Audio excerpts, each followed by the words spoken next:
Welcome back. I'm just going to put together a couple of videos, I think, now, having reviewed the content again. And these will relate principally to Cobley. So it's going to be Cobley 2014. We're looking at chapter 9. But before that, I'll just review the answers you give me to the questions I posed in relation to the remainder of Jeanette. So these were pretty much, again, what I wanted them to be. You all picked up the musical sources. There are just 4 questions I can review usefully, I think. So the first one, yes, you all got Beethoven's Ninth Symphony. It is an extraordinary instance in music. And I did prompt you to just let me know what the text sentiments were when suddenly the instrumental recitative is silenced, and it's with the baritone who sings "O Freunde nicht diese Töne," "O friends, no more these sounds." And I'm guessing that Ricoeur and also Heidegger would recognize very well that it's an attempt to almost wrench history out of its prior trajectory into a sudden utopian resolution. And that's what the Ode to Joy is, expressing the Enlightenment ideal of universal brotherhood. But anyway, that's question 1, and that was just a sort of supplementary point I hoped that you might take account of. So questions 7, 8 and 9. Question 7 gave everyone a little bit of a problem. The point about question 7 is this. It's the distinction which is raised in the context of autobiography. So I've been pressing the case for autobiography a little bit. But it's the distinction between 2 forms of the personal pronoun I. So the I who narrates, their life history is different from the I who is the subject of the narration. So the distinction there is between the narrating I and the narrated I, but they both have to essentially share the same sense or the same form of a pronoun, even if the semantic value is different for both. So autobiography uses 2 forms of the personal pronoun I, the I who writes and the I who is the subject of the discourse. Question 8, yes, 5 functions. I think you all picked up on these, but I'll just review them. For Jeanette, the narrator is responsible for story, narrative function, narrating situation, testimonial function, and ideological function. So that's an important set of criteria to think that the narrator is doing quite a few things.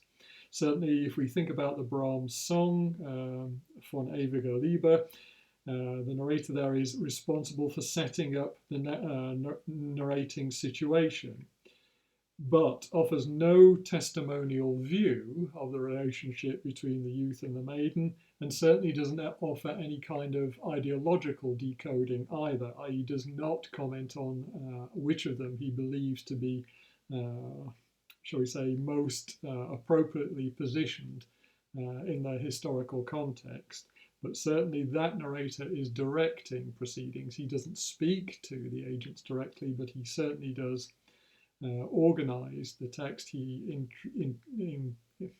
intercedes between each of the main stanzas. Having delivered the first one, he then effectively provides the cue for the youth and then for the maiden. Okay, question 9, the last one. There's just a single word there, and it should be narratee. So the narrator narrates to the narratee. That's the important point just to take account of, just in terms of, well, terminology really. It's just another useful piece of terminological specifics that we can actually use to help anatomize storytelling, which is useful both in music and in literature. Okay, so those are the responses to the questions, and as I say, you all did pretty well with those. So I'm now going to move to talk about Cobley. I'll do this in 2 parts. There'll be 8 questions for Cobley, so the first half, first half of those questions will be added to this first video, and then I'll separately include the last 4 questions in another video to follow this. So chapter 9 is titled, What is Narrative? So it's chapter 9 of Cobley. And he says that really what he's looking to do in this chapter is extend the principal aims of his book to explore the nature, origins, and developmental circumstances, as well as the formal structures of narrative, into the growing research field that he thinks was apparent after 2000, so after the turn of this millennium. He thinks that narrative studies seem to develop a new impetus, and so he's trying to think about what those are. He sees them as in two broad waves, really. One is to do with cognition, human cognition, and the other is to do with social science. In other words, what is narrative's role in placing people in their sort of social fabric. But he says this can extend all the way from the prenatal state, so that's in other words, before we're born, through identity formation as we grow into adulthood and the active social participation, but really all the way through to adulthood, the social participation that we recognize and affirm, and in some cases censure. So here is the first question.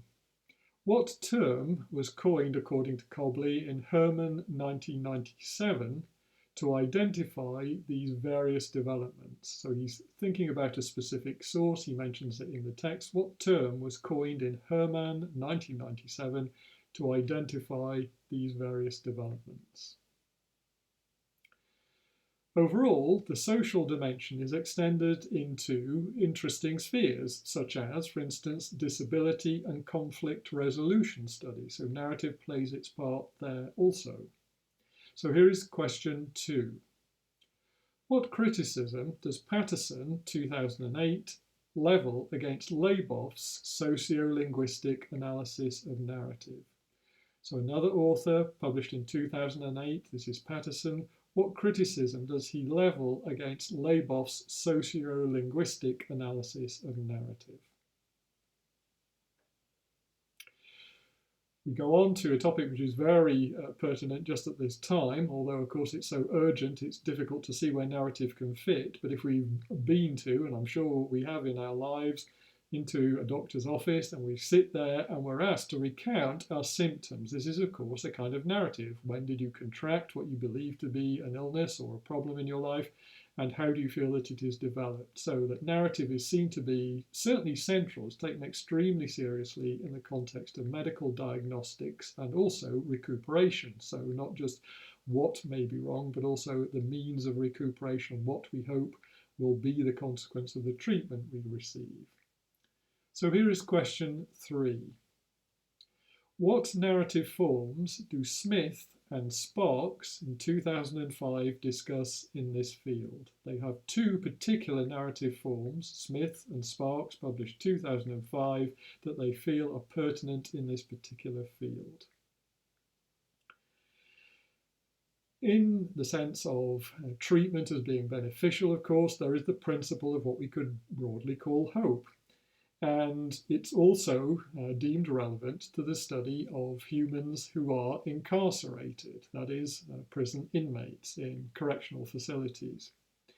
It's noted that their perspectival beliefs about their incarceration, no one believes they are guilty, seems to issue at odds with the documentary accuracy of the court cases that are filed against them and proven against them. So here is question 4. What distinction is posed in Elliott 2005 to maintain an appropriate distinction, that is, between what the inmates believe to be the case and what the documentary evidence appears to show in respect of their guilt? So moving on from that, Cobley says that now, if this is the social scientific dimension, cognition narratives are also important. In other words, the way that our psychology functions. And he says broadly, they involve a kind of schematic world making, whereby narratives function as scripts or maps or frames, facilitating almost a semi-automated form of rule-based action. In other words, our narratives tell us how to function almost without consciously always thinking of them, because we've internalized them over such a long period in our lives. Okay, so I'll end this video and then I'll recommence on the other side with the second video, and that will begin with a question. Okay, bye, pick up in a second.